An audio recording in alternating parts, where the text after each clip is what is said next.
विद्यार्थियों, कल हमने किया था लेसन नंबर 7 भूगोल में। आज उसी लेसन का हम करेंगे अन्य महत्वपूर्ण प्रश्न, किताब वाले, पाठ्य पुस्तक वाले, लघु प्रश्न, अति लघु और बड़े प्रश्नों को। तो करते हैं स्टार्ट आज की वीडियो।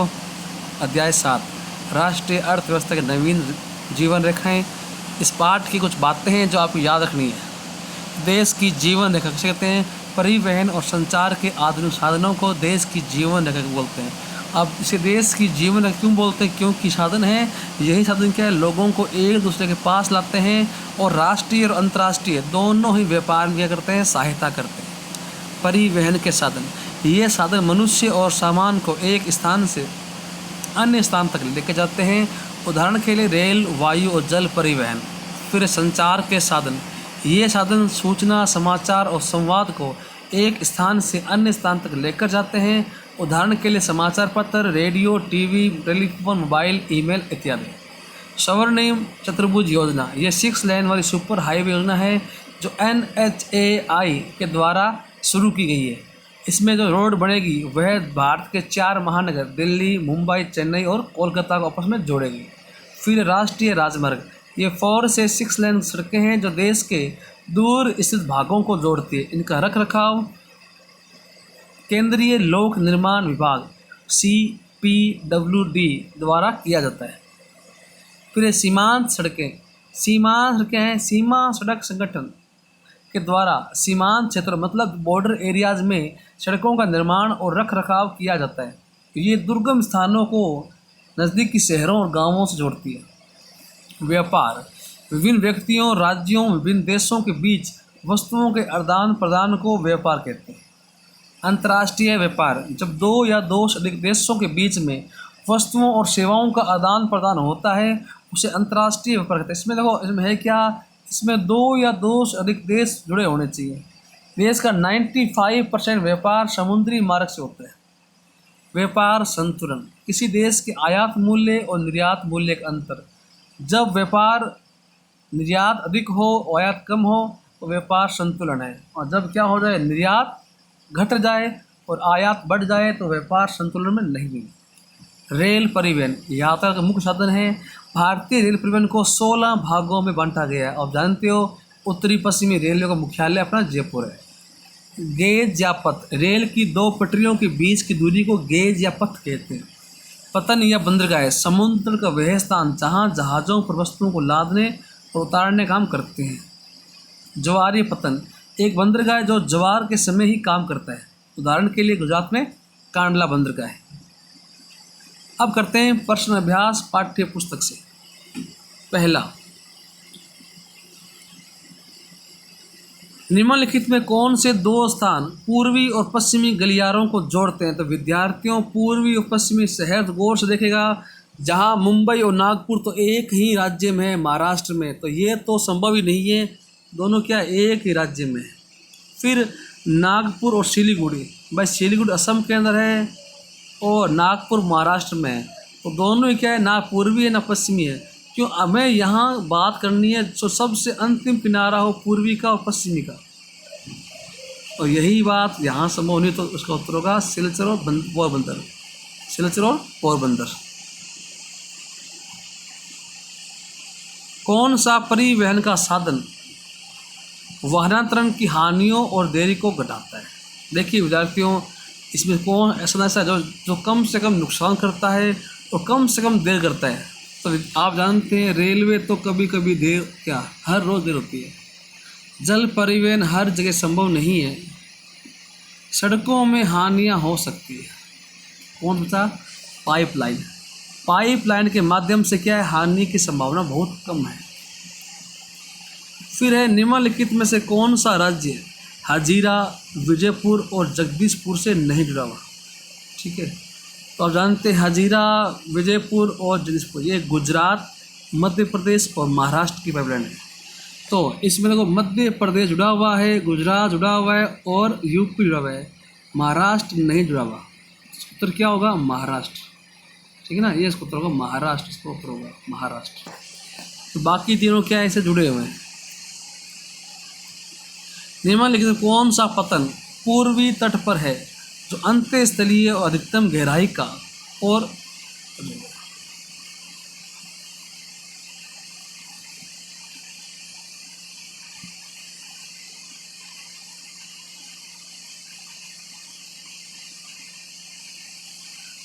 हाँ जी, जो क्या है पूर्वी तट पर स्थित है और एकदम गहराई का पतन है, पूर्ण सुरक्षित है।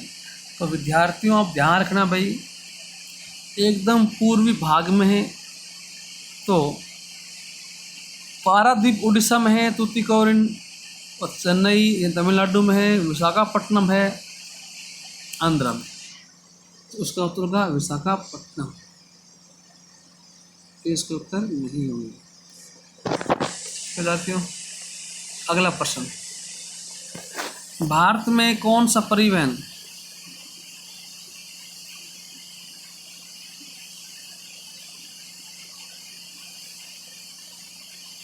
विद्यार्थियों ये प्रश्न थोड़ा गलत टाइप हो गया है, इस प्रश्न को अपने काट देते हैं, ठीक है। ये मिसप्रिंट हो गया, 2 प्रश्न मिक्स हो गए हमारे।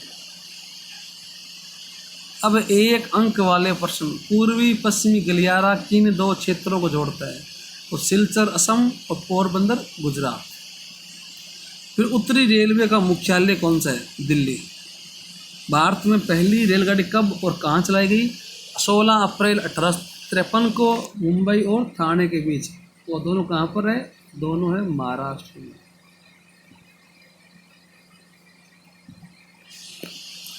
और 34 किलोमीटर की दूरी में चलाई गई थी। देश का सबसे पुराना कृत्रिम पतन कौन सा है? विद्यार्थियों पतंग में से बंदरगाह है, कौन सा है? चेन्नई। कौन सा है?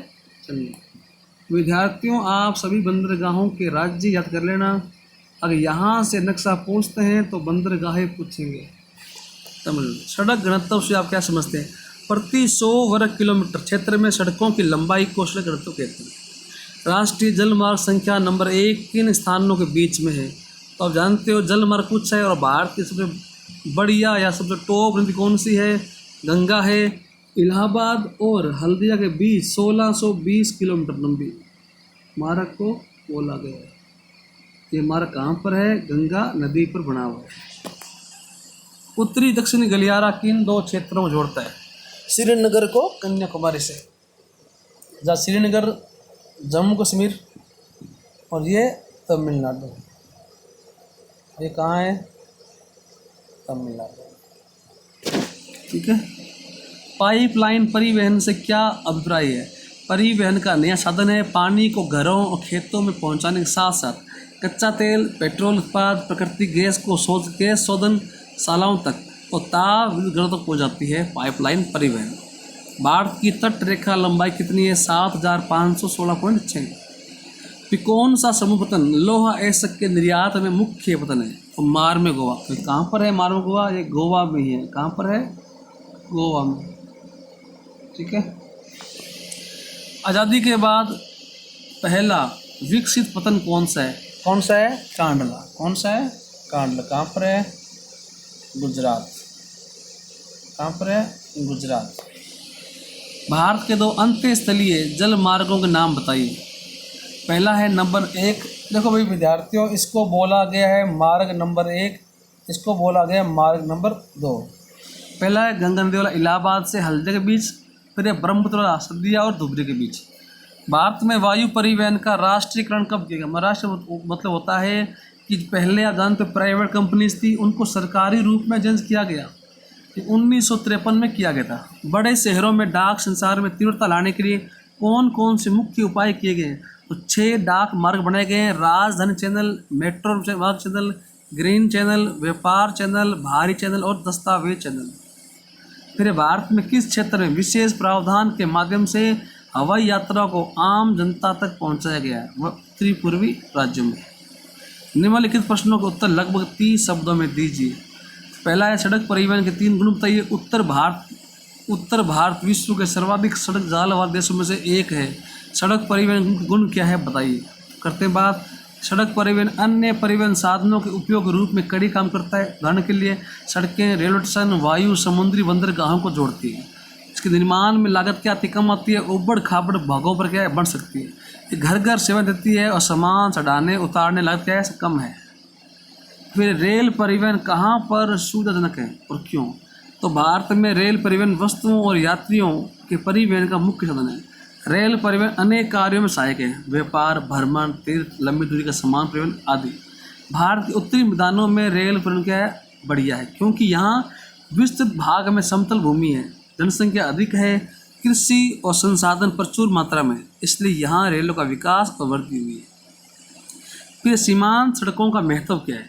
भारत के सीमांत क्षेत्रों में सड़क निर्माण व देख रेख का कार्य सीमा सड़क संगठन करता है। ये उत्तर पूर्व क्षेत्रों में सामरिक महत्व की सड़कों का विकास करता है। इनका महत्व क्या है? नंबर 1, ये सड़कें सीमावर्ती क्षेत्रों में रहने वाले लोगों को, विशेषकर चौकियों की रखवाली करने वाले सैनिकों के लिए हर रोज की आवश्यकता पूरी करती है। फिर युद्ध के टाइम इन सड़कों से फौजियों को लड़ाई का सामान, खाद्य सामग्री और अन्य सहायता क्या पहुँचती है।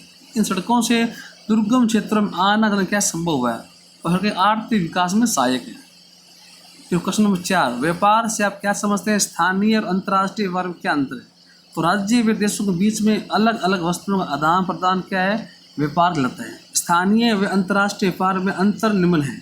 पहला, अंतर्राष्ट्रीय व्यापार, दो देशों के मध्य विभिन्न वस्तुओं का आदान प्रदान अंतर्राष्ट्रीय व्यापार कहलाता है। ये समुद्री, हवाई, स्थलीय मार्ग से होता है। किसी भी देश के अंतर्राष्ट्रीय व्यापार की प्रगति उसके आर्थिक विकास का सूचक है। फिर निम्नलिखित प्रश्नों के उत्तर 120 शब्दों दीजिए। परिवहन और संचार के साधन किसी देश की जीवन रेखा और अर्थव्यवस्था क्यों कहा गया है? तो वस्तु, सेवाओं, लोगों को एक स्थान से अन्य स्थान लेकर जाने क्या है? परिवहन कहलाता है। ये परिवहन 3 प्रकार होते हैं, जल, स्थल और वायु। संचार के वे साधन उपयोग एक स्थान से अन्य स्थान संदेश भेजन करते हैं और ये किसी भी देश की जीवन रेखा बोली गई, क्योंकि एक देश के विकास गति वस्तुओं और सेवाओं के उत्पादन के साथ साथ एक स्थान से अन्य स्थान तक परिवहन की सुविधा पर निर्भर करता है। इसलिए सक्षम परिवहन का साधन ही तीव्र विकास का सूचक है। इसके अलावा भारत अपने विशाल आकार, विविधता, भाषा, सामाजिक, सांस्कृतिक बहुलता के बावजूद संसार के सभी क्षेत्रों से हर रूप में क्या जुड़ा हुआ है। इस कारण अच्छा परिवहन और संचार है। सक्षम और तीव्र गति वाले परिवहन से आज संसार एक बहुत बड़े गांव के रूप में क्या है? चेंज हो गया है। संचार साधनों के विकास की सहायता से संभव हो सका है। चौथा, युद्ध के समय इन साधनों का महत्व बढ़ता है। इनके द्वारा सारा देश रक्षा सेनाओं की सहायता में कटिबद्ध हो जाता है। हथियारों, गोला बारूदों को और राशन सामग्री को जो पहुंचाते हैं वो काम क्या आसान हो जाता है। आधुनिक संचार और परिवहन साधन हमारे देश और इसकी आधुनिक अर्थव्यवस्था को संचालित करते हैं। स्पष्ट है, सघन व सक्षम परिवहन का जाल संचार के साधन आज विश्व के सभी देशों के लिए और व्यापार के लिए बहुत ही आवश्यक है। फिर प्रश्न नंबर नेक्स्ट, पिछले 15 वर्षों में अंतर्राष्ट्रीय व्यापार के अंदर बदलाव आया, उस पर लेख किए। दो देशों के मध्य जो व्यापार होता है उसे बोलते हैं अंतर्राष्ट्रीय व्यापार। एक देश के अंतर्राष्ट्रीय व्यापार की प्रगति उसके आर्थिक विकास का सूचक है। विद्यार्थियों, उसके यहाँ आएगा आर्थिक विकास का सूचक है, इसलिए इसे राष्ट्र का आर्थिक पैरामीटर भी कहते हैं। आज़ादी के बाद औद्योगिक विकास के फलस्वरूप भारत के विदेशी व्यापार में क्या प्रगति हुई। अंतर्राष्ट्रीय व्यापार में पिछले 15 सालों में भारी बदलाव आया। वस्तु का आदान प्रदान की अपेक्षा सूचना, ज्ञान और टेक्नोलॉजी का भी आदान बढ़ा है। भारत अंतर्राष्ट्रीय लेवल पर एक सॉफ्टवेयर महाशक्ति के रूप में उभरा है। सूचना टेक्नोलॉजी के माध्यम से अत्यधिक विदेशी मुद्रा भी हम कमा रहे हैं। विश्व के सभी भौगोलिक भागों में व्यापारिक खंडों से भारत के व्यापार संबंध बढ़े हैं। पिछले कुछ वर्षों में निर्यात बढ़ा है। उदाहरण के लिए कृषि उत्पाद, खनिज, अयस्क, रत्न, जवाहर, रसायन और इंजीनियरिंग उत्पादन। तो भारत में आने और वस्तुओं में पेट्रोल उत्पाद, मोती, बहुमूल्य रत्न, एक रसायन, कोयला, कोयले का गोला, मशीनरी इत्यादि। बाहरी वस्तु आयात में 39.9% वृद्धि हुई। हमें आयात की अपेक्षा निर्यात को बढ़ाना चाहिए, जिससे विश्व बाजार में हमारा स्थान सम्मानित हो सके। इस तरह अपना आज लेसन नंबर 7 पूरा हो चुका है। भूगोल की किताब आज पूरी हो गई है।